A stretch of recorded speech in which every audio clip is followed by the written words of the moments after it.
Good morning, students. How are you all? Hope you all fine. Students, I am very sad about your handwriting. You have done very dirtily. You have done in exam time.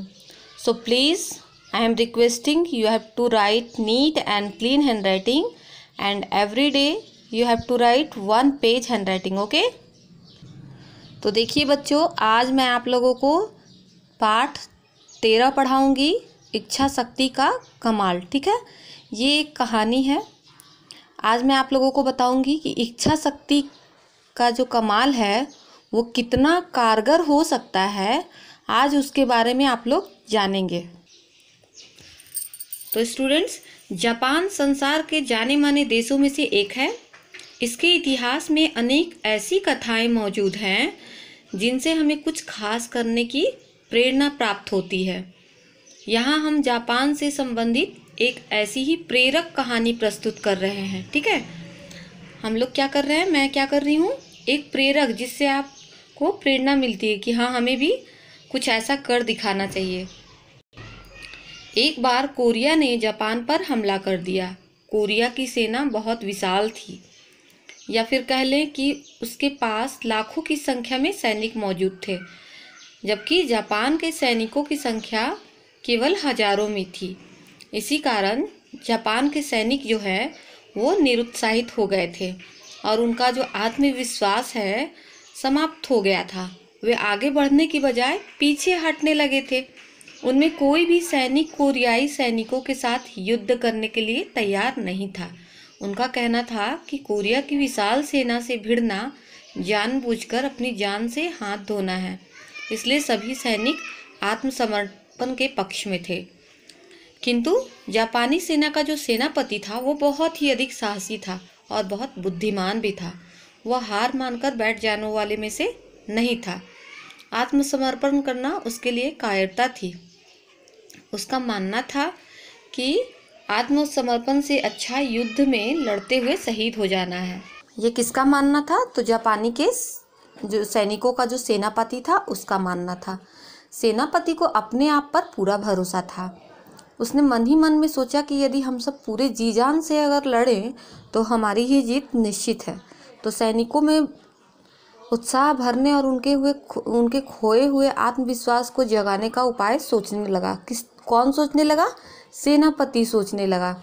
अचानक उसे एक उपाय सूझ गया।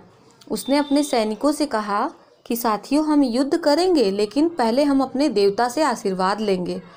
अब सैनिकों के साथ युद्ध भूमि के रास्ते में एक मंदिर के पास रुका।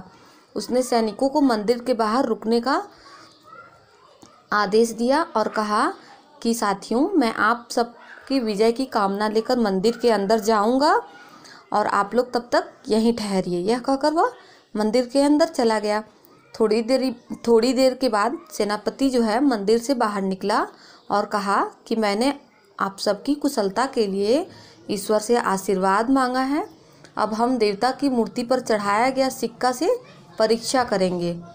सिक्का चित्त गिरा तो हमारी जीत निश्चित होगी और हम युद्ध अवश्य जीतेंगे।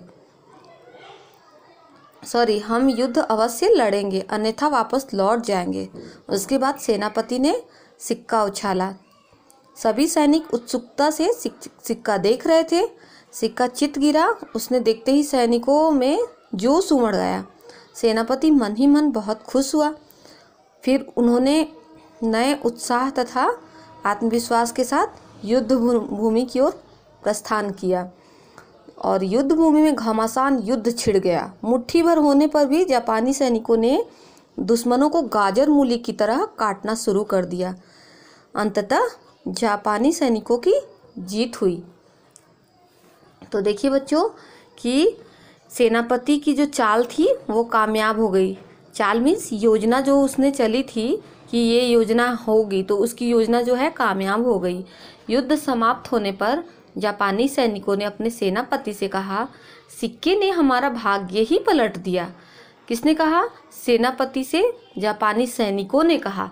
सैनिकों की बात सुनकर सेनापति हंसने लगा और कहा कि कौन सा सिक्का, कैसा भाग्य। इतना कहकर सेनापति ने अपनी जेब में हाथ डाला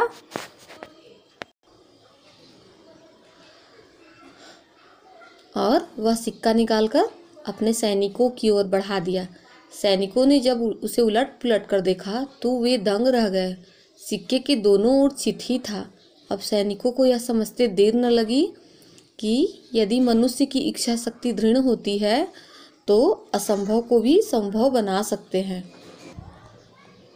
तो बच्चों, कई बार जब हम कोई काम करना चाहते हैं तो उसे मुश्किल या कठिन मानकर पीछे हट जाते हैं, है ना, पीछे हट जाते हैं ना। उस समय हमारा आत्मविश्वास या काम करने की इच्छा शक्ति क्षीण यानी कि कमज़ोर पड़ जाती है। इसी कारण हमें असफलता का डर लगा रहता है। यही डर हमारी कमजोरी बनकर हमें सफलता से वंचित करा देती है। इसलिए जो काम करना हो उसे पूरे उत्साह, आत्मविश्वास और दृढ़ इच्छा शक्ति के बल पर करेंगे, फिर देखना कामयाबी किस तरह से तुम्हारे कदम चूमती है। स्टूडेंट्स, तो सबसे पहले आप लोग कहानी को 2 से 3 बार रीड करेंगे, उसके बाद समझने की कोशिश करेंगे।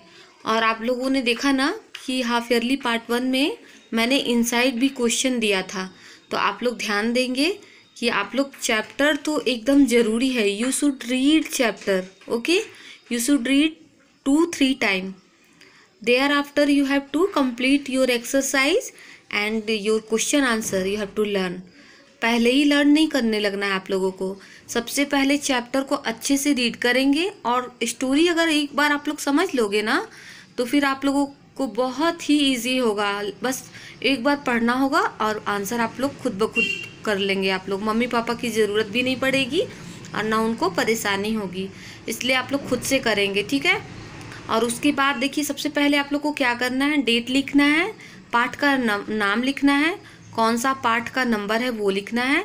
उसके बाद आप लोग क्या करेंगे, thereafter you have to write शब्द, शब्द और उनके अर्थ। ये शब्द और अर्थ लिखना है आप लोगों को, ठीक है। और सुंदर सुंदर हैंडराइटिंग में लिखेंगे बच्चों। और अगर अभी करेक्शन मैं ना करूं तो घबराना नहीं है, क्योंकि अभी एग्ज़ाम की आंसर शीट भी करेक्शन हो रही है ना। तो आप लोग अच्छे से लिखेंगे और जो भी डाउट होगा कॉल करके पूछ लीजिएगा आप लोग, ठीक है। Thank you.